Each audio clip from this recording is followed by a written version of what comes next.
All right, so today I want to show you some really interesting and surprising bamboo ball python combinations. I actually went over to morphmarket.com and I looked at over 1,000 ball pythons that had bamboo in the mix, and I picked out a few that had some really surprising results when you work bamboo in with other genes. This snake around my neck, this is Bobby, my bamboo ball python. He just has one copy of the bamboo gene. And the bamboo gene, when you mix it in with other genes, typically has a really strong visual dominance effect. So in most cases, when you produce anything with bamboo in it, most of the times you can see bamboo in the mix. And another thing that's interesting about bamboo is it's actually in the blue-eyed leucistic complex. So if you breed it with any other gene in the blue-eyed leucistic, you'll end up with an all-white snake with bright blue eyes. So what I'm going to do is I'm going to jump over to the internet, jump over to morphmarket.com, and not only show you these interesting combinations, but I want to show you the individual genes that make up the combination one at a time, mix them together without the bamboo, and then show you the final product mixing bamboo into the combination. All right, so I'm gonna jump over here on morphmarket.com. The first snake that I wanna start with is this one right here. This is actually Bobby, the one that I have around my neck. And this is where I bought him. This is the exact ad over here. And believe it or not, I actually paid $1,200 for Bobby. And this was a few years ago. He was born in 2013. And if you scroll down here at the very bottom, I actually inquired about Bobby in 2017. So he was a few years old when I picked him up. And one of the reasons I picked him up, because he was the best looking bamboo over on Morphmarket. The other interesting thing about Bobby in particular is that he has these little hearts on the side of his pattern. And I brought him to reptile shows and showed people the hearts, and they were just blown away that I have a ball python with hearts on the side.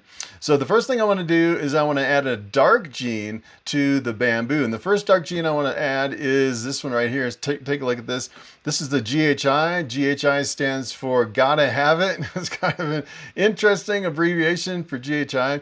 And the GHI is a really dark gene. And a lot of times when you add GHI to other combinations, you get a really strong darkening effect. And a lot of times it'll really jumble up the patterns. So here's what happens if you work bamboo into GHI.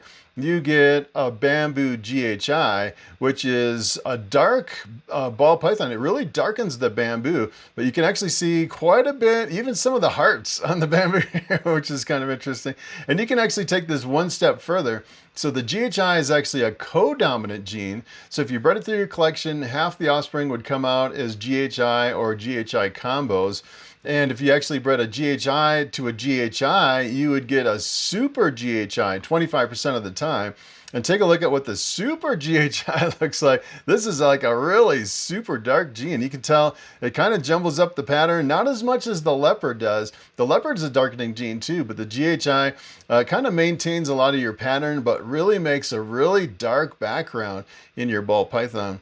So in order to add 2 copies of GHI to a bamboo, you would have to actually breed a bamboo GHI to a GHI, and then you would get, I'd have to plug it in the calculator to figure out the percentages, but there would be a percentage. You could actually get this snake right here. This is the super GHI bamboo, which is pretty amazing. This is one of the first really dark genes that I've seen with the bamboo that makes a really impressive appearance on the snake. The thing that really caught my attention on this one is sometimes you actually add a lot of your genes to the bamboo and you get like a metallic colored combination. And you can definitely see this one almost looks like, the whole thing really looks like a really strong metallic color, which is a really interesting effect with the super GHI. It has like some copper and stuff in here. And these pictures, you can actually click them and they kind of expand a little bit, but that guy's got a little bit of size on him for a hatchling. That's a pretty cool snake right there. That one sold for $1,300 too. Super GHI bamboo.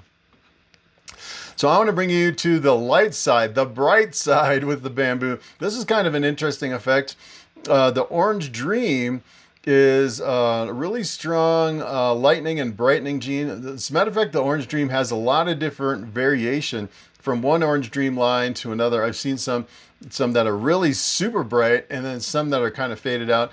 This one's like the middle of the road. The middle of the road. I kind of tried to pick one that was like an average orange dream.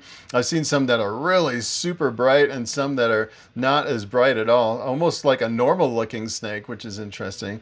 So orange dream is one of the genes I want to add in addition to yellow belly. So yellow belly by itself, if you add it to the orange dream, it actually brightens the orange dream quite a bit. But if you actually look at the yellow belly by itself, it looks almost like a normal ball python.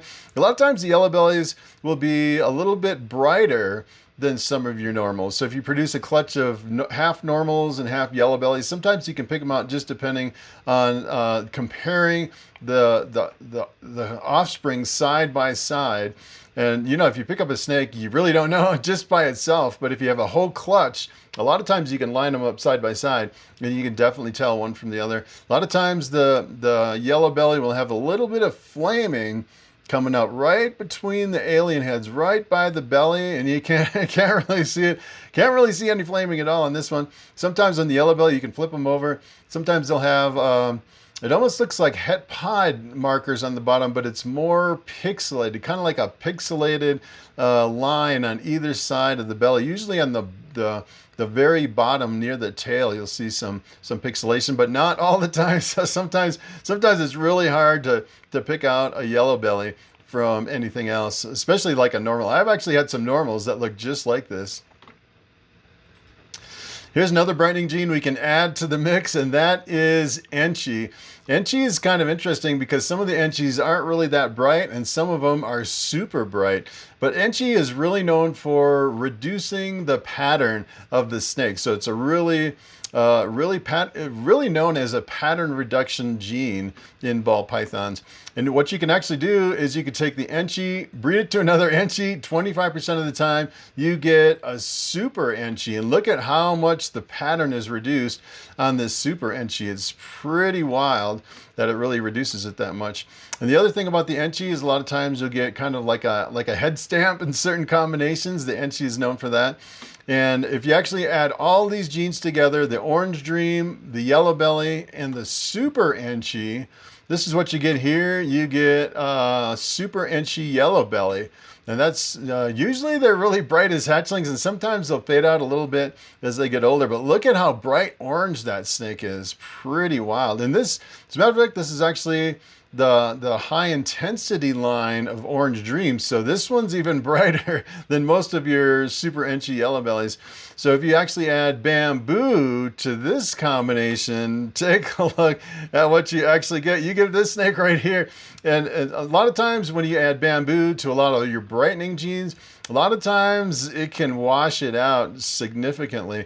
And the thing I found interesting on this is if someone handed me this snake and said, hey, check this out, do you think it has bamboo in it? I would say probably not. And it really depends on the line of the orange dream.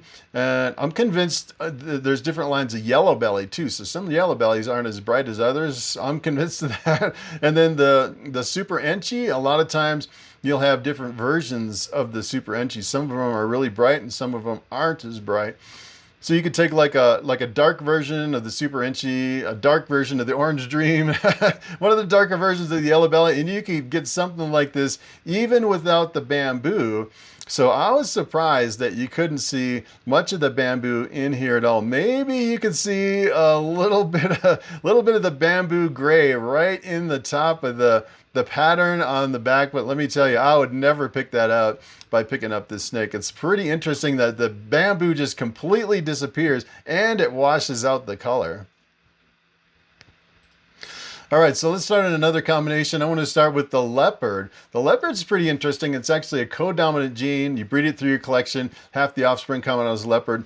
And the leopard is a dark gene, similar to the GHI, but the leopard is really known for jumbling up the pattern a lot more than any other combination. I'd say the other gene that's similar to the leopard probably is like the acid, the static, and the confusion, which really explodes the pattern. It's kind of like a leopard on steroids, but the leopard is a lot less pattern jumbling, I'd say, than those genes.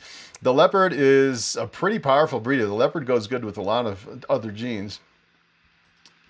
Here's another one. This is the spot nose. The spot nose is kind of interesting because if you look at it just as a standalone morph, a lot of times it looks just like a normal ball python. You can't tell the difference, but there is one thing you can look at on the spot nose to tell if it's a spot nose.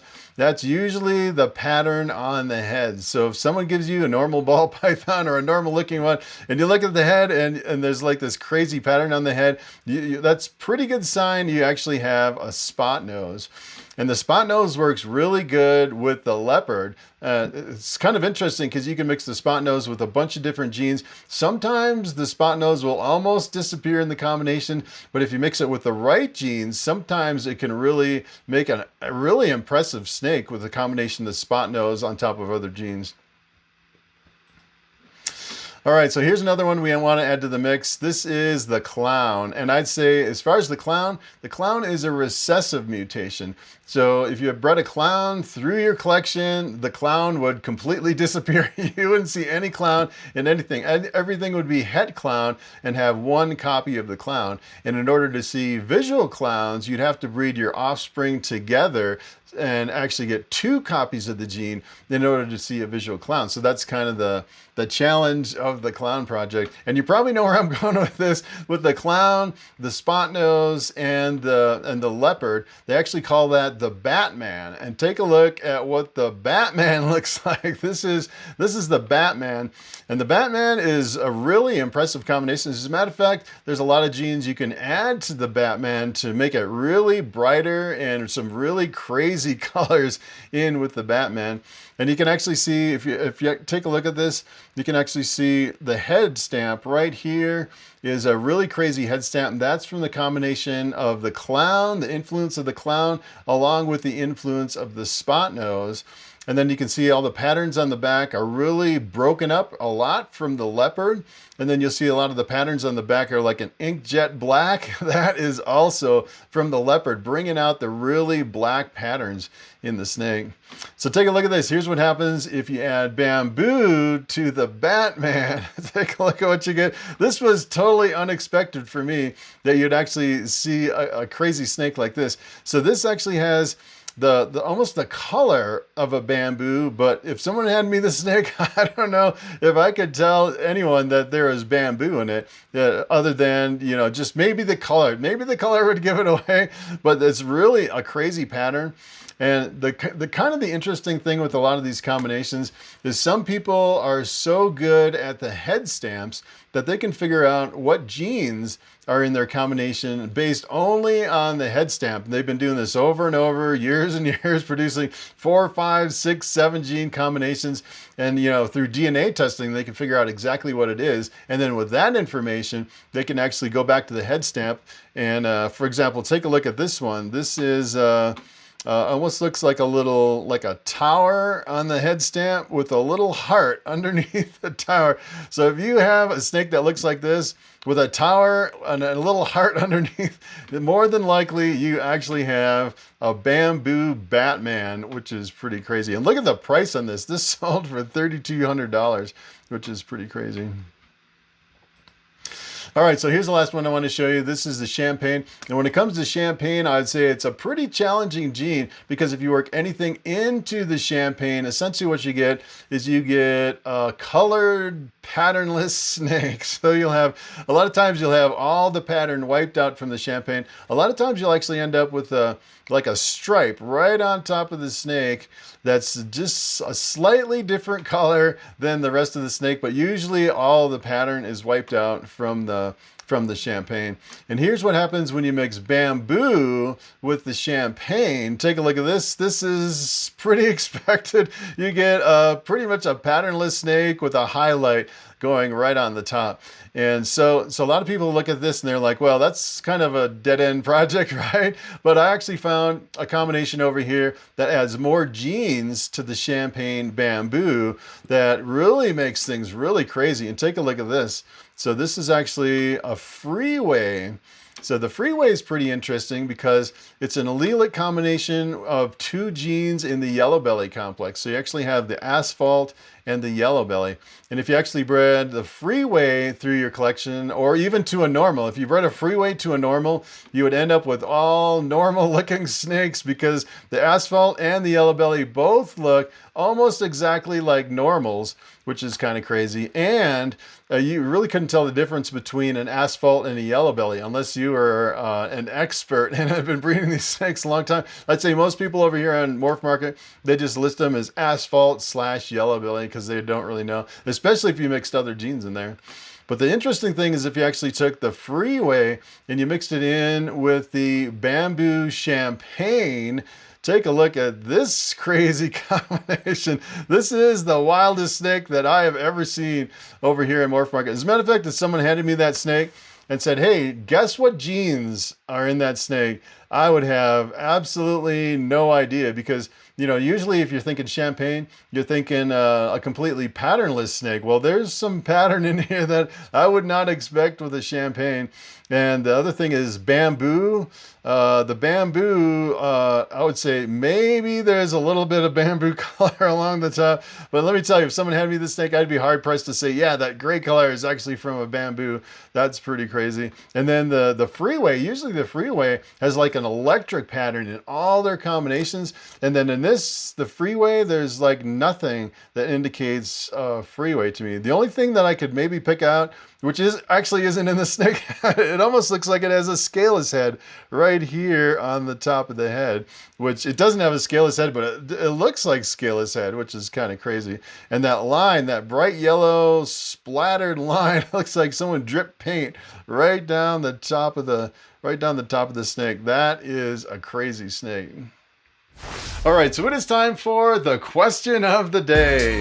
And Hollywood 2572 asks, what would happen if I bred a lesser pastel to a Mojave black pastel? Would I end up with a blue-eyed leucistic since they both contain pastel? And that is a very good question. As a matter of fact, if you bred those two snakes together, 25% of the time you would end up with a snake that contains both the lesser and the Mojave genes. And if you have a snake with those two genes, it's an all-white snake with bright blue eyes. And the all-white snake is really visually dominant. As a matter of fact, if you had any other genes underneath the blue-eyed leucistic, you'd end up with an all-white snake. It would mask all the other genes.